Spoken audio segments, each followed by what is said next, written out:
Sayang, akala ko pa naman may powers na ako.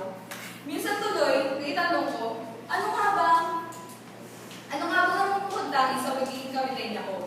Dahil sa kasisaan ko, namangha ako sa mga natuklasan ko. Palaban, walang inuurungan, at matatapang. Yan daw ang kapitenya. Pero bakit nga ba tayo binansagang matapang? Anong epekto nito sa pakikitungo ng iba sa atin? At ano na ba ang kapiteng ngayon? Si Marian Rivera, umiral ng pagkakapitenya. Bilang isang artista, dahil sa taglay niyang galing sa pag-arte at maganda niyang mukha, naging usap-usapan ang pagiging straightforward niya o taklesa niya sa mga nakakasalamuhan niya. Sabi ng ibang vlog writers at mga showbiz reporter, dahil daw ito sa pagiging kapitenya niya. At siya rin naman itong sinakayunan niya sa isang interview. Pero bakit? Ano bang meron sa pangkat natin? Dahil sa aking kuryosidad,